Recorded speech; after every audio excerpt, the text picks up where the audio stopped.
আলাইকুম ভিউয়ার্স, আশা করি সকলেই ভালো আছেন। আজকে আমরা আসছি সাভারের দিঘামাটিয়া একটি গ্রাম, যেই গ্রামে প্রচুর পরিমাণে শস্য উৎপাদন করে এইখানকার কৃষক। এইখানে বিভিন্ন রকমের সবজি চাষ হয়, আলু, তারপরে হচ্ছে বাঁধাকপি, ফুলকপি সহ, তারপরে হচ্ছে পাতাকপি, তারপরে হচ্ছে পেঁয়াজ এবং বিভিন্ন রকমের শাক, লাল শাক, পুঁই শাক এবং পালং শাক সহ এইখানকার কৃষক চাষ করেছে অত্যন্ত একটি মানবদেহে গুরুত্বপূর্ণ সবজি, সেটা হচ্ছে বিটরুট। এই বিটরুট কিন্তু আপনারা সকলেই চেনেন। এই বিটরুট স্বাস্থ্যের জন্য অত্যন্ত উপকারী একটা সবজি, যেটার মধ্যে রয়েছে প্রচুর পরিমাণে ভিটামিন।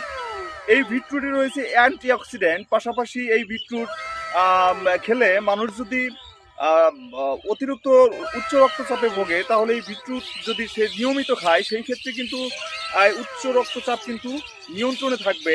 এবং এই বিটরুট খেলে মানুষের মানবদেহের বিভিন্ন রকমের রোগ প্রতিরোধ ক্ষমতা বৃদ্ধি পায়। এই বিটরুট খেলে রক্ত সঞ্চালন বৃদ্ধি পায়।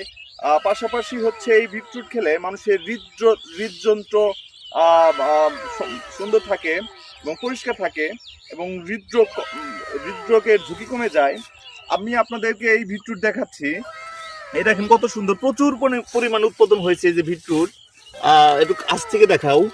এই বিটরুট খেলে মানুষের নানা রকম রোগবিধ থেকে কিন্তু মুক্তি পেতে পারে এবং মানুষের যে হচ্ছে মরণভেদী রোগ ক্যান্সার, সেই ক্যান্সার থেকেও কিন্তু মানুষ এই বিটরুট যদি খায়, সেই ক্ষেত্রে কিন্তু তার এই ক্যান্সারের ঝুঁকিটাও কিন্তু কমতে পারে। তাই এখন কিন্তু বিটরুটের একটা সিজন চলছে।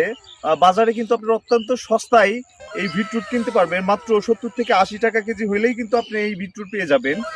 প্রচুর পরিমাণে এখন বাজারে পাওয়া যায়, তাই আপনি প্রতিদিন বিটরুট কিনবেন। এই বিটরুট কিন্তু বিভিন্নভাবে খাওয়া যায়। এই বিটরুট সালাদ করে খাওয়া যায়, স্যুপ বানানো যায়, এই বিটরুট সবজি হিসাবে খাওয়া যায়।